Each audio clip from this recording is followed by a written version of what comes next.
Today's story is so unbelievable that if it wasn't for the numerous doctor's reports and the person who went through it herself, you wouldn't believe it actually happened.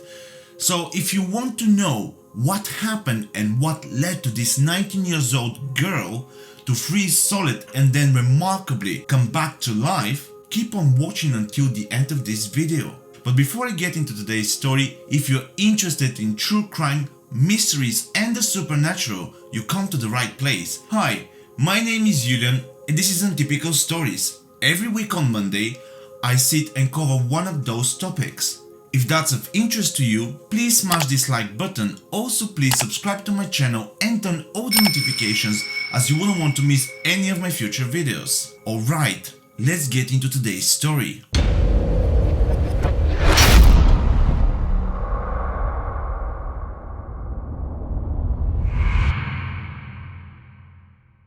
On December 20th, 1980, Jean Hilliard had gone to a nearby town to meet some friends, and because she had such a good time, she didn't even pay attention to the time, and before she noticed, it was approaching midnight already. So she decided to head home. She says her goodbyes with her friends and get into her car, but because it was already late and she was getting tired, and it was obvious to her that it would be blazing night as she could see it snowing quite heavily, she's thinking very soon the whole road would be covered in snow and this would make her drive home much longer than usual. So she's sitting in the car and is thinking what to do, and then she remembers she knows a shortcut through a gravel road just south of Lindby and decides to take it. But because it was in the middle of the winter, and mind you, this is taking place in Minnesota where the weather during the winter is unforgiving, the gravel road was completely covered in ice. She used her father Ford LTD, it had a rear wheel drive and no anti-lock brakes. This in itself sounded like an inevitable disaster, but the heavy snow and the fact that it was so late at night made Jean take the risk, as she didn't know at that time that the road is iced.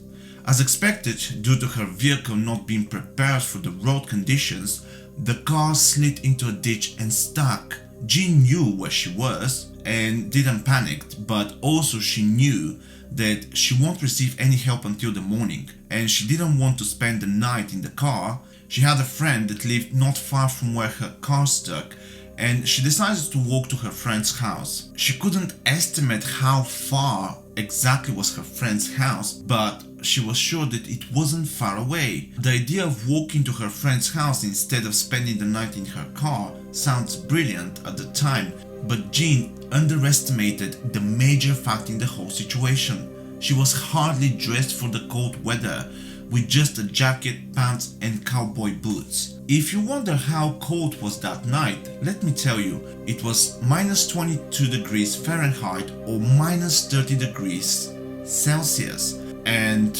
as you can imagine, pretty much everything freezes when exposed to such temperature. Just to give you a perspective, the freezer that you would find in your house is set to 0 degrees Fahrenheit or minus 18 degrees Celsius.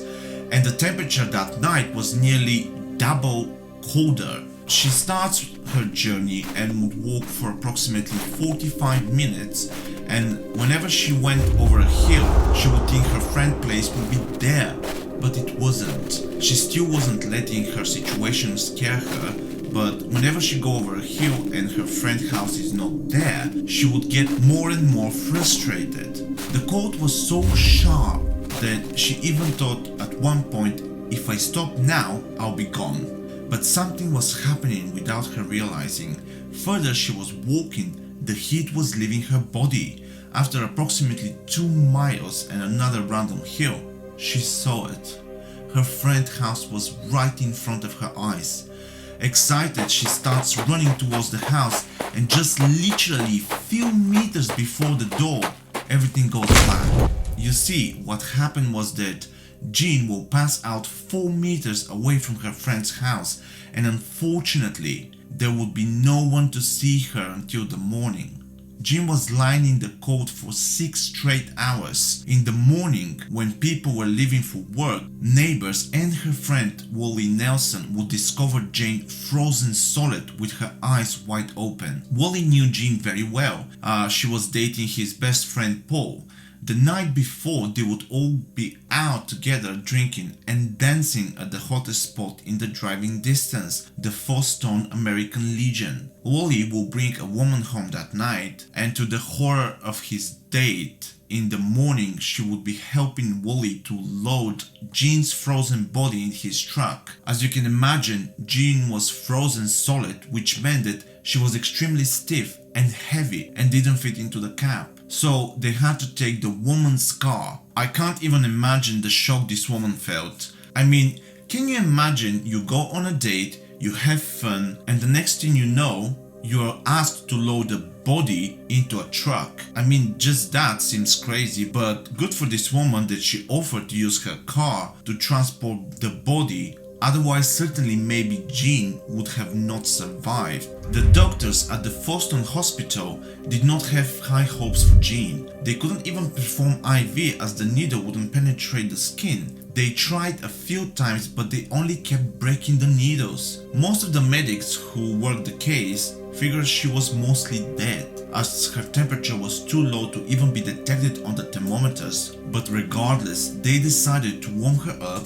with heating pads. One of the hospital staff called the pastor and explained her situation, so the pastor prepared a prayer chain that spread throughout the area. By the end of the day, more than 30 people were praying for Jean. And then something remarkable happened. By mid-morning, Jean woke up in spasm, and by noon, she was talking coherently. At that point, doctors were baffled. Not only did they didn't expect that she would be alive, but they were 100% positive if she did survive, she would be brain damaged, or at least they would have to perform double leg amputation.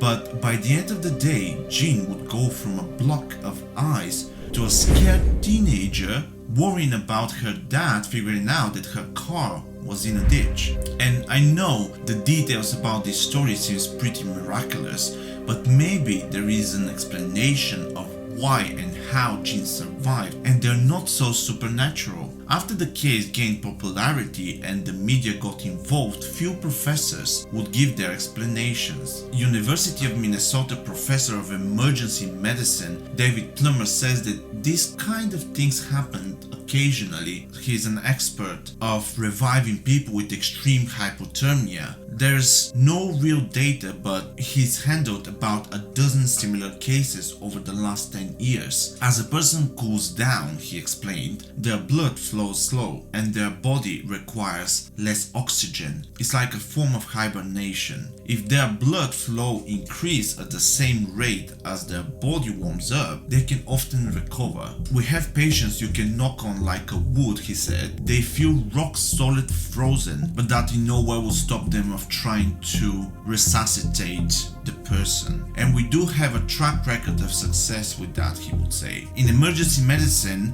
Plummer said that the dictum is no one is dead until they're warm and dead. The strange part of Hilliard's case, he said, is where she made her recovery and when. After Jean case, doctors would invent a special device that pumps the patient's blood through a heater, warming their victim organs from the inside.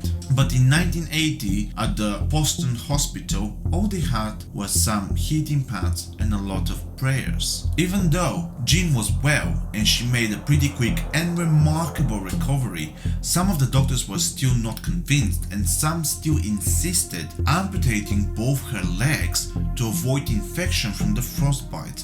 But she refused, and for good, as Jean would go home with little more than a blistered toes that were numb for a while. her case was so big that before she knew she was a national news, she told local churches, even a talk show flew her to New York City to tell her story. She was called the Miracle Girl from Lyngby, Minnesota. She was interviewed by Tom Brokaw in today's show. But once the attention would down, Jean would say the experience didn't change the trajectory of her life. She even kept waiting for something dramatic to happen. Almost everyone around her was telling her she was saved by a miracle, and those things are supposed to happen for a reason. But her life would turn to be pretty much normal.